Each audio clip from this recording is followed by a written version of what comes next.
Well, here we are once again, one of those episodes where I get to ask you the one question: are you ready to do a Bible study?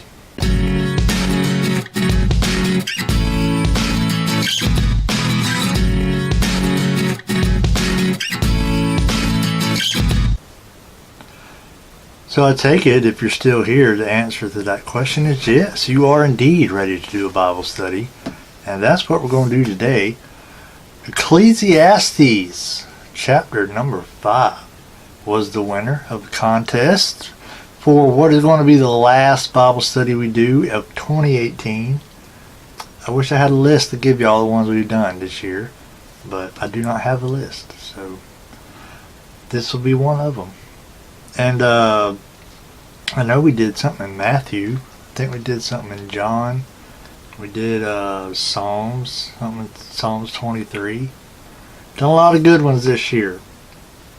And today, no exception. Ecclesiastes Chapter 5, you might be thinking to yourself, oh, Ecclesiastes. But it's good. Listen, every time we've done a Bible study, and I've kind of gone into it like, oh, I don't know what we're going to get out of this book. And I got a whole bunch, because that's how the Bible works. The Bible's full of good stuff if you just go looking. Don't write something off. I understand Leviticus and Numbers, but they're in there for a reason. You know what I'm saying? But Ecclesiastes Chapter number 5 is what we're going to do today. I got the red note takers. If y'all watched the video I did on it previously, where I bought this Bible just for the sake of doing these Bible study videos, and I'll show you. I mean, you can't read it because my handwriting is microscopic.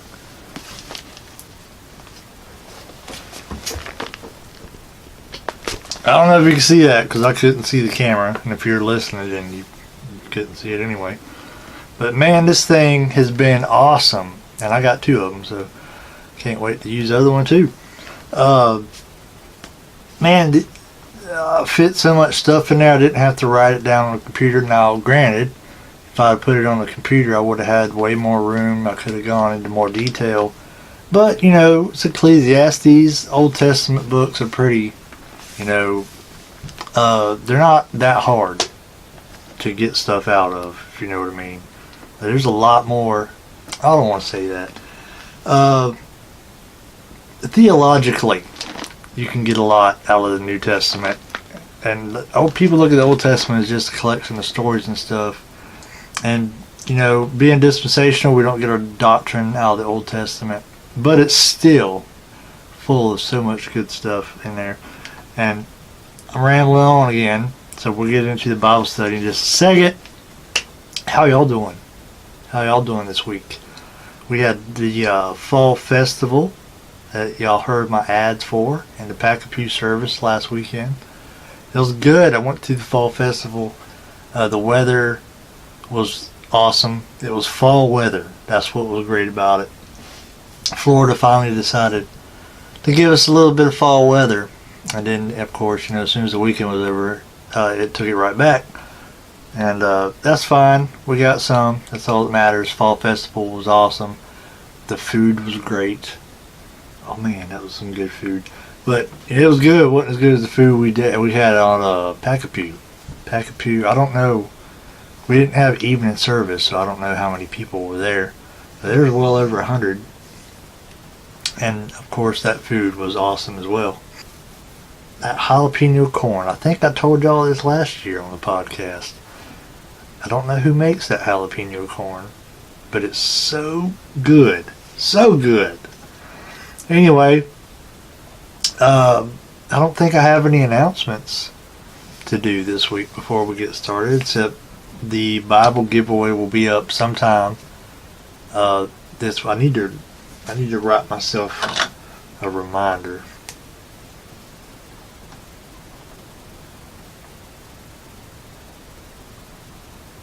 There we go.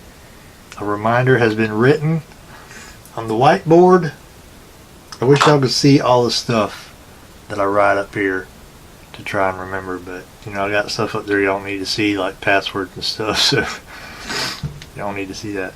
But so much clutter up there. I need to clean it off. Bible giveaway will be this weekend. I do not know what Bible I'm giving away yet. I got to go through the stack over there and pick one out. That'll be this weekend. That contest will run for a week, and we'll pick a winner a week from this weekend, and we'll have a winner. So, without further ado, I've rambled on now for nearly 6 minutes. Let's get into this Bible study of Ecclesiastes Chapter 5.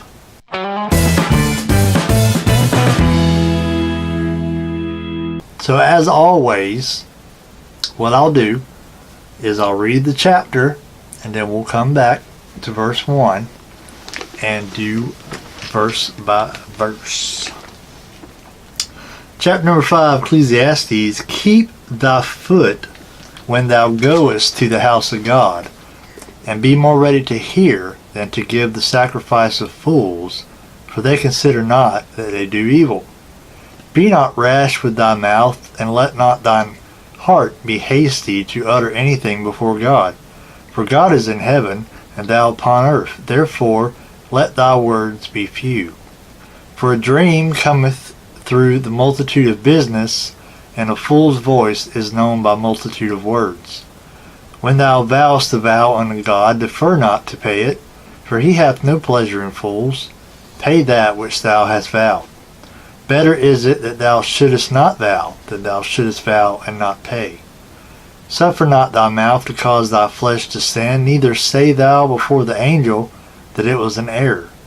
Wherefore should God be angry at thy voice, and destroy the works of thine hands?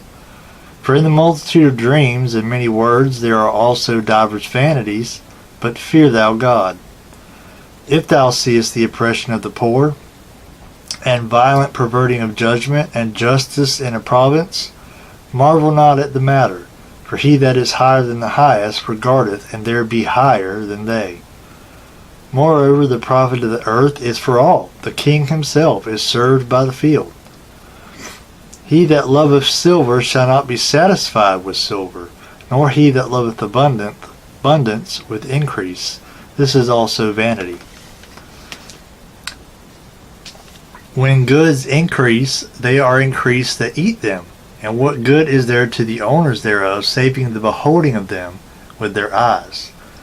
The sleep of a laboring man is sweet, whether he eat little or much, but the abundance of the rich will not suffer him to sleep. There is a sore evil which I have seen under the sun, namely riches kept for the owners thereof to their hurt.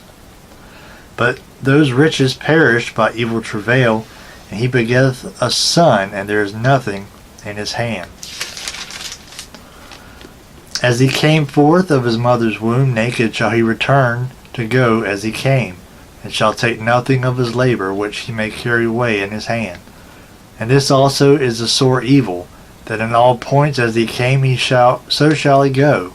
And what profit hath he that hath labored for the wind? All his days also he eateth in darkness, and he hath much sorrow and wrath with his sickness.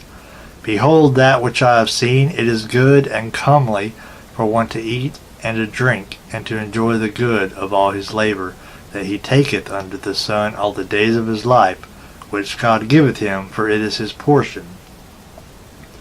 Every man also to whom God hath given riches and wealth, and hath given him power to eat thereof, and to take his portion, and to rejoice in his labor, this is the gift of God. For he shall not much remember the days of his life, because God answereth him in the joy of his heart. 20 verses. So now let's go back to the beginning. In verse 1, keep thy foot when thou goest to the house of God, and be more ready to hear than to give the sacrifice of fools, for they consider not that they do evil. So when we go to church, it should be with a desire to hear the Word of God. Whether, hopefully you go to a church where you can hear the Word of God in your worship. I think preaching is part of worship too, but as far as your music, because, modern day, and I'm not here to bash on, your modern day worship songs, even though I don't care for it. But most modern day worship songs, not a whole lot of Bible in it. Like I've said a million times, if you can take a lot of the modern day worship songs and put them on the pop station, and they'd be number one because they don't differentiate. You can listen to it and have no idea they're singing about God. That's just how most of them are. But you should go to church with the desire to hear the Word of God and be changed by it. Going to church with the desire to look righteous is sinful. A lot of people do that. A lot of people go to church just so they can check it off their list. Things that make me look good. Oh, going to church. Check, did that yesterday, Sunday. Took care of that, went Sunday morning. Showed up late, left early. And then people, oh, I go to such and such church. They think it makes them look good. Oh, they must think I'm a good person because I told them I go to such and such church. Mountain Dew is opening in case you're wondering what that sound was. But you should go if you're, really a Christian. Your desire to go to the house of God, church, should be so that preacher can rear back and preach that book, and you'll get something. You'll get fed. You'll get fed. 2, be not rash with thy mouth, and let not thine heart be hasty to utter anything before God. For God is in heaven, and thou upon earth, therefore let thy words be few. Don't talk to God for the sake of sounding pious. Speak from the heart. These are my notes here, just in case you're wondering. Don't talk to God for the sake of sounding pious. Speak from the heart. God is the Creator, the Heavenly Father. There is nothing we can say to impress Him. People like to go to church, or really anywhere. I know some people, I even talked about it in Sunday school a while back. Now people just like to talk super spiritual. Like they think that makes them super spiritual, I guess. Like I used to know a girl. Well, I still know her. She's on my Facebook. She just like to talk. Oh, bless the Lord and this, and oh, thank God for His provision. Like all the time. I'm like, just be a human being. Human beings don't talk like that all the time. And I'm not saying your speech, shouldn't be good, but I'm just saying don't be like, walking around, oh, bless thee, just chill out, be a real person. I hope that makes sense. I'm not saying anything negative there. I'm just saying, Lord, just be a normal person. You don't have to spiritualize everything. And some people like to do that in church. Pastor, can I say something? And they stand up and they start blabbing at the mouth about something. And you're thinking, I don't really think God put that on your heart. I think you just want to get up and sound all pious and righteous. But, God is in heaven, and we're just measly little creatures on the earth. There ain't nothing that God don't know about you. So if you stand up, or you're just one of them super spiritual people, God knows when it's fake.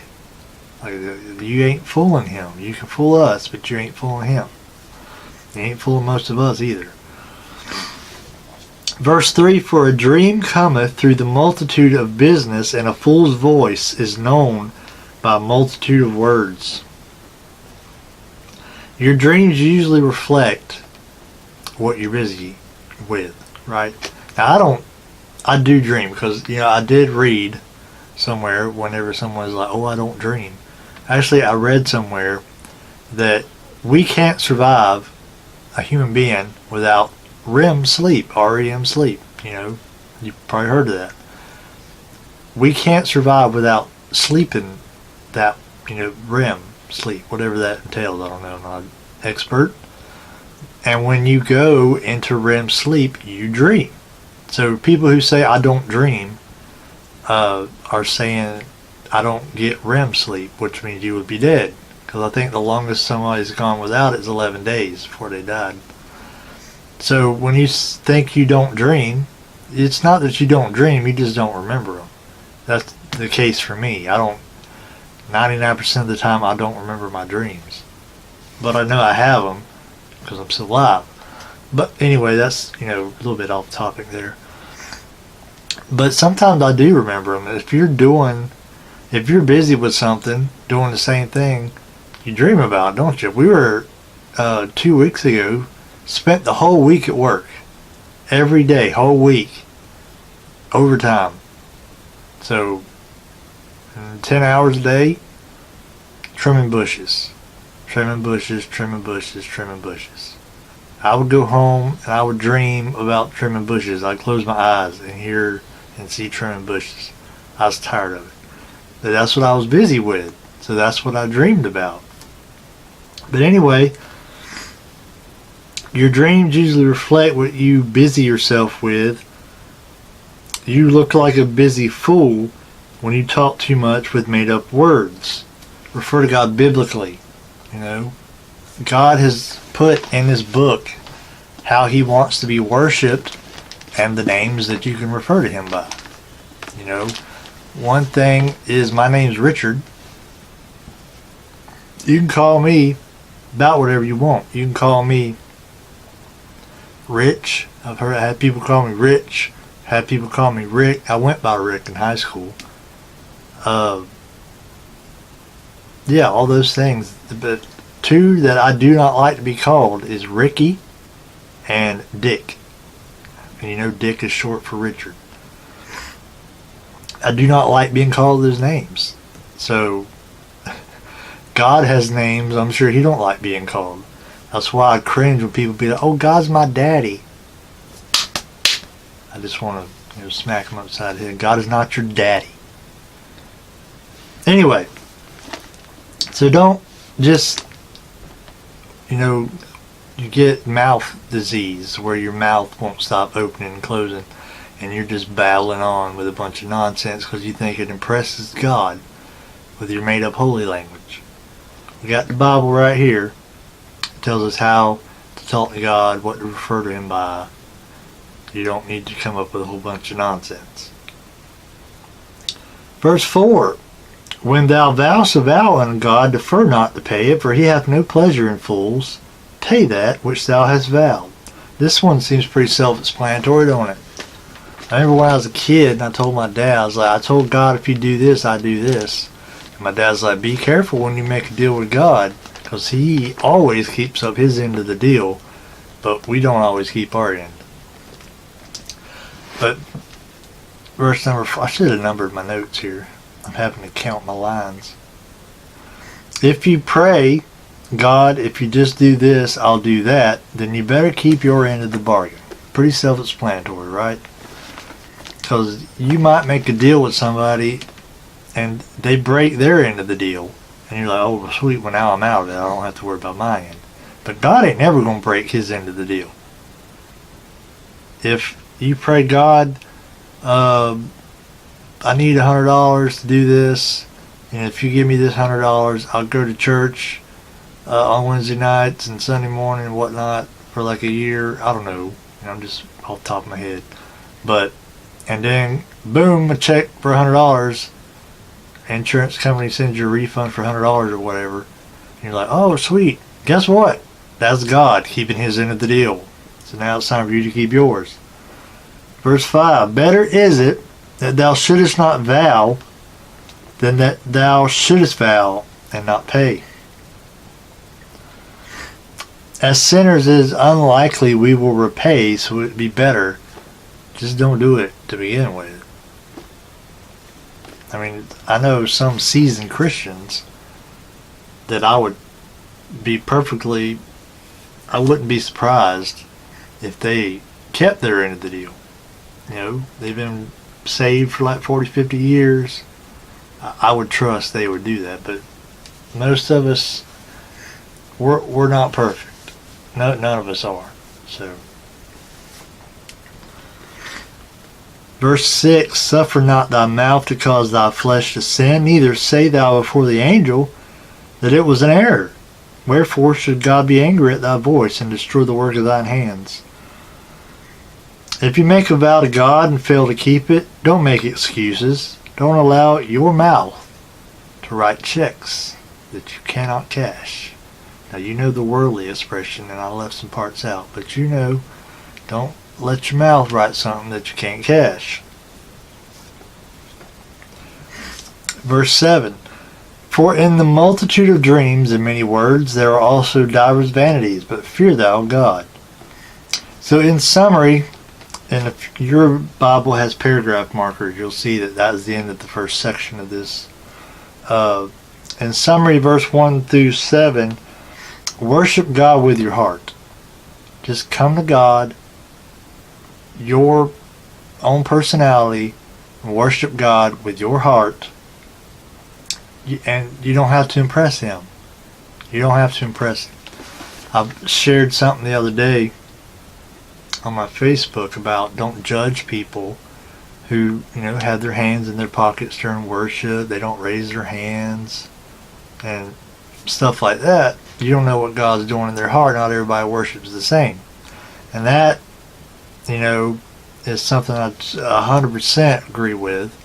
Because I'm not one of these people in church where I'm like, ooh, and there ain't nothing wrong with that. Don't take offense. I'm not one of these people that raise my hand and, cry all the time. I know people like to cry all the time. I'm just not a crying person. Am I totally, feeling the same way in my heart as they are?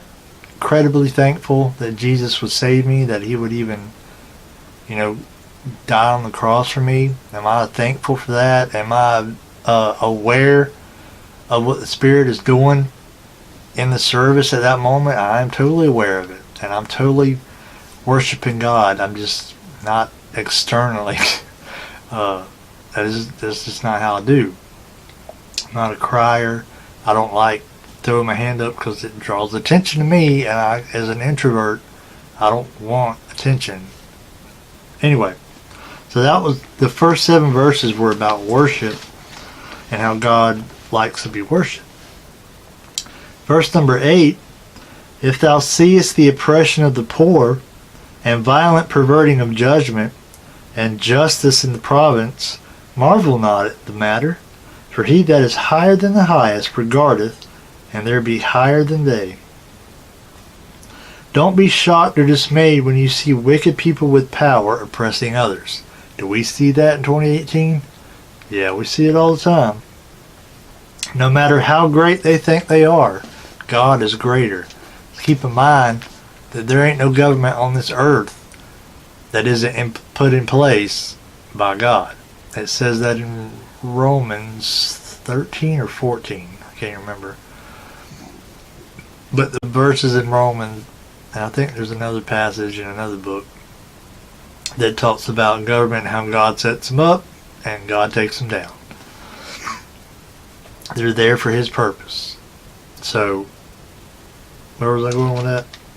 So don't be shocked or dismayed when you see people get a little power and all of a sudden they start being oppressive. That can even happen at your job. No matter how great they think they are, God will take them down. Anytime He pleases. Anybody who thinks they're high and mighty, oh, I'm the king or I'm the ruler of this nation or whatever, God will take you down anytime He pleases. If it suits His plan, you'll be gone. Moreover, verse 9, moreover, the profit of the earth is for all. The king himself is served by the field. The product of the earth benefits everyone, even the rulers. Not a whole lot on that verse. Verse 10. He that loveth silver shall not be satisfied with silver, nor he that loveth abundance with increase. This is also vanity. Anyone who spends all their efforts trying to get rich will always want more. It talks about he that loves silver will not be satisfied with silver.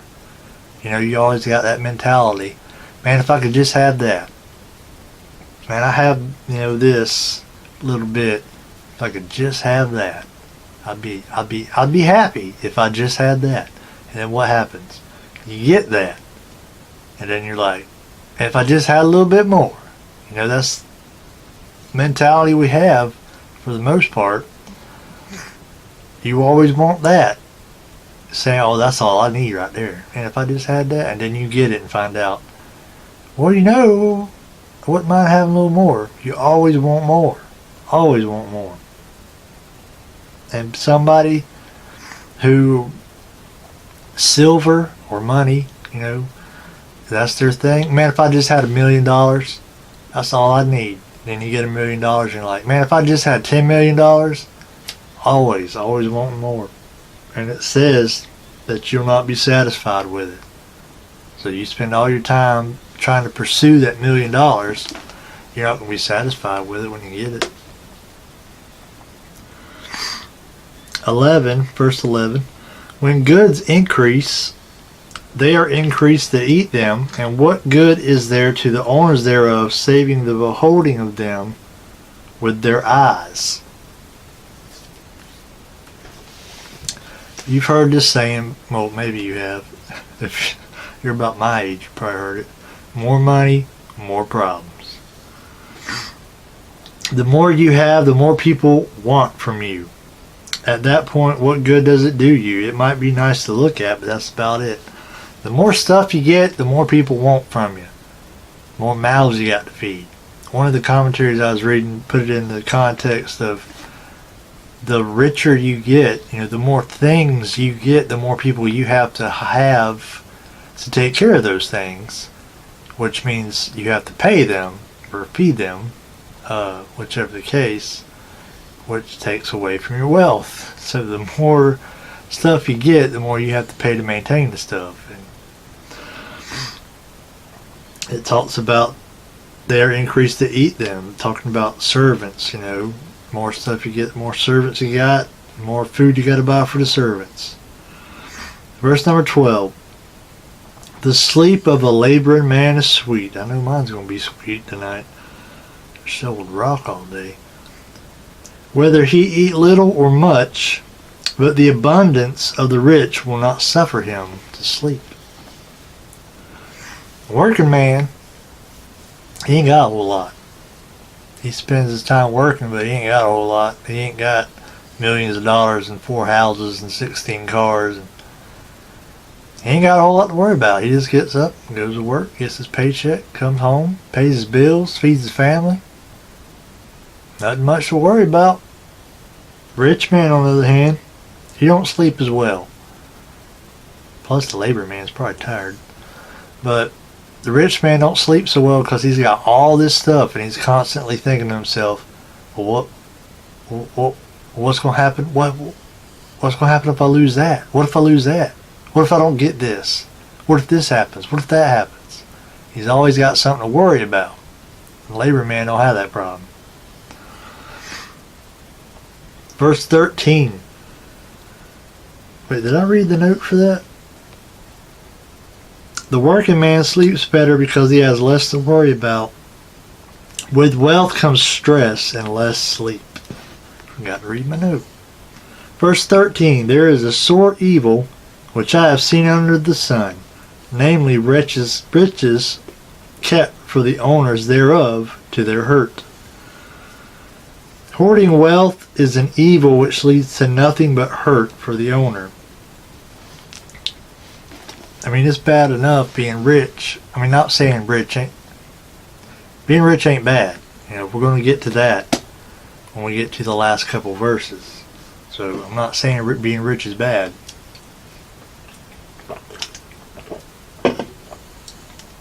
But it is pretty bad to be rich and not use that money for anything other than hoarding it away.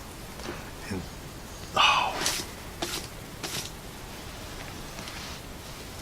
that's basically what it's saying. Hoarding wealth is an evil which leads to nothing but hurt for the owner. Because think about it, you got all that money in different banks. You got to worry about economies crashing, stocks and bonds and all that stuff. Just spend your money. Give it to people who need it. Spend it on, things that glorify God. You don't have to worry about so much. Where are we at? 14. But those riches perish by evil travail, and he begetteth a son, and there is nothing in his hand. The same way you acquired your riches is the same way someone else will take them from you. Wealth is a temporal thing that does not last. So, like I was mentioning before, the more money you get, the more people want from you. You know, people win the lottery, people come out of the woodwork and be like, man, I'm your third cousin. They want something from you. Like relatives you ain't talked to in decades will all of a sudden be your best friend. Somebody always wants what you have. People that ain't willing to work to get where you are. That's the problem in our society today. I don't want to chase that rabbit, but that's the problem people see other people got. Oh, we need to tax rich people more. They're not paying their fair share. You're just jealous because they work to get where they are and you're not willing to work to get where they are. That's what people get all upset. Here we go again. Here we go. I told you, Richard, calm down on this. But that's the thing. People see somebody who's got all this money and they're like jealous. I know I'm guilty of it myself. But the thing is, they were willing to work harder than you. And that's how they got there. Most of them. I know there's some that inherited their wealth and whatnot. But for the most part, those rich people, they were willing to do things that poor people aren't willing to do. And if you come to terms with that, you'll be a lot happier. I know I am. I make what I make. I'm pretty happy with what I make now. But as far as being a millionaire, I'm not interested in working that hard, to be honest with you. So I'll just be content with what I have. That's fine with me. Verse 15. As he came forth of his mother's womb naked, shall he return to go as he came, and shall take nothing of his labor, which he may carry away in his hand. So you had no wealth or possessions when you were born. You will also have none when you die. After you die, someone else is going to have all the stuff you worked so hard to acquire. Think about that. Especially you ain't got no will. If you ain't got no will and the state gets all that stuff,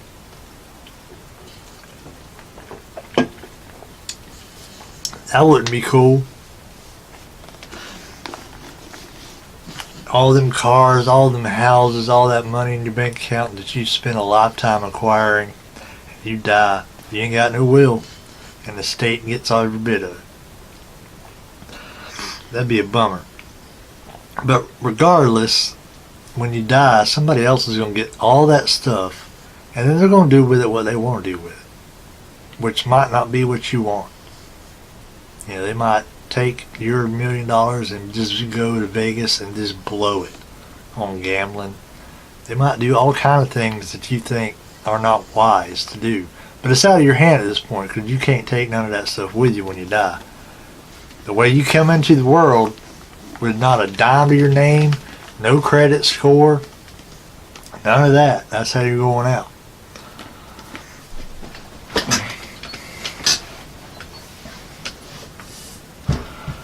Alright, we're back. My memory card got full. I guess I should have checked on that. But my memory card got full and it shut down the recording. But we're back now. And we were on verse 16. So verse 16. And this also is a sore evil, that in all points as he came, so shall he go. And what profit hath he that hath labored for the wind? Worldly possessions are like the wind. They come and they go. You can't hold on to the wind.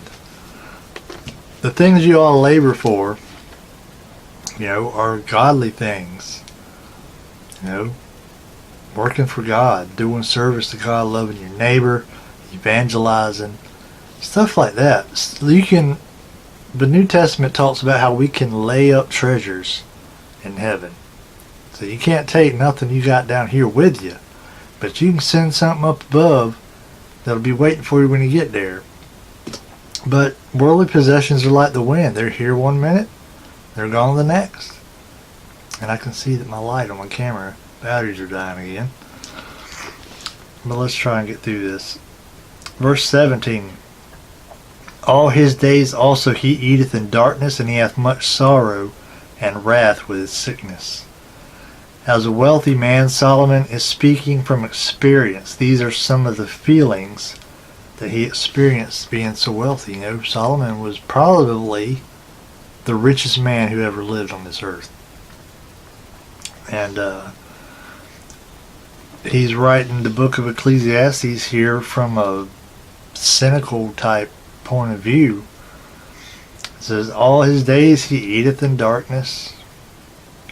He hath much sorrow and wrath with his sickness. He worked himself sick. And all these things, darkness, I underlined here in red, darkness, sorrow, wrath. You think money is going to buy you happiness, and Solomon's telling you right here, it don't. It don't. Verse 18, behold, that which I've seen. And verse 18, 19, and 20 is where he's going to wrap this up and talk about how being rich ain't necessarily bad. Verse 18, behold that which I have seen. It is good and comely for one to eat and to drink and to enjoy the good of all his labor, that he taketh under the sun all the days of his life, which God giveth him, for it is his portion. Now Solomon tempers his previous statement by acknowledging wealth itself is not bad. Notice the part where he says, enjoy the good of all his labor. Enjoy the good things that you can do with it. He also mentions that God blesses certain people with wealth. I truly believe that.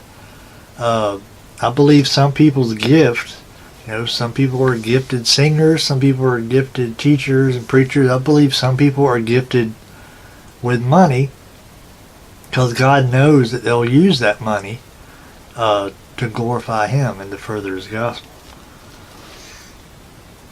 Verse 19, every man also to whom God hath given riches and wealth, and hath given him power to eat thereof, and to take his portion, and to rejoice in his labor, this is the gift of God. It's better to enjoy wealth for what it is, a blessing from God. Now, granted, not all wealth is a blessing from God. Because don't think that the devil won't give you everything you want if it means taking you to hell. But if you're reading the Bible, you're on the right track. So, a blessing from God. Money itself is not the root of all evil, but the love of it is. Money is a tool to be used for the glory of God. If your intent is to use your money to glorify God, then it's a blessing. But if your intent is to go, open a strip club or a casino or something, then that's not a blessing. That's not using your money to glorify God. Verse 20. For he shall not much remember the days of his life, because God answereth him in the joy of his heart. All the sorrow that is experienced in pursuit of wealth can all be forgotten by relying on God. In this church age, we live in the dispensation of grace. That would be accepting Jesus Christ. And, he wipes away all sorrow. So all the sorrow from having to worry about all your acquisitions and properties and assets. You don't have to worry about that. So Solomon's saying, you ain't got to worry about it. Just try not to remember. And if you come to faith in Christ, then you really won't have to worry about it, because he'll be your hope and he'll be what your goal is. You won't be like, oh, what's another car I can buy? It'll be like, how can I use this money to get the gospel out and glorify God? That's going to do it for the podcast today. I hope that was a blessing to you. I know it wasn't super deep. We didn't go and get no Greek words and throw them in there, and definitions and whatnot, cross references and all that stuff. But I liked it. It was pretty good. And like I always say, we'll do better on the next one. So don't forget, you can check us out on Facebook. I don't know why I keep saying us again. That's been the problem since I started this podcast. I'm the only one that does it, but I always say us. But you can check it out, the Facebook page, facebook.com/gospelovergimmicks. And that's where you'll get updates. And you can like them so that Facebook will actually show them to you. Because I think that's the problem. If you don't like the stuff I post on Facebook, then Facebook just won't show it to you when I post it. Or stuff like that. Now my battery's going dead. Let me hurry this along. Instagram, @gospelovergimmicks on Instagram. You can follow us on there, and I post every week. I'll post on there what this week's video is going to be about, this week's podcast is going to be about. Twitter, @GXG_ministries. The podcast goes up there. Other than that, I don't do a whole lot. Email, if you got a question, you want to know how to be saved, you got an idea for a show, whatever. gospelovergimmicks@gmail.com is the email address. And Patreon, if you want to become a monthly supporter, $1 a month, one-time donation, $10 a month, whatever it is you want to do to help out with the podcast. Thanks to Joanna Garrett for being our one and only patron. Patreon.com/gospelovergimmicks.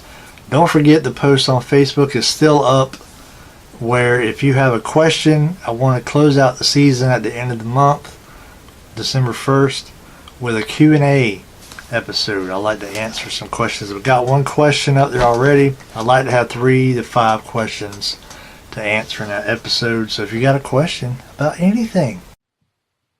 Anyway, as I was saying before the battery in my camera died, that post is up on the Facebook page.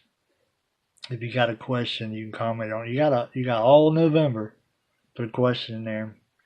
I like to have 3 to 5 questions to answer for the Q&A episode. So maybe it'll work, maybe it won't. If not, we'll do something else. That's okay. But I think that was all I had. I think that was at the end. I'm not sure. But that's going to do it for this episode. I hope the Bible study was a blessing. And yep, that's it. Till next time, take up your cross. Carry on.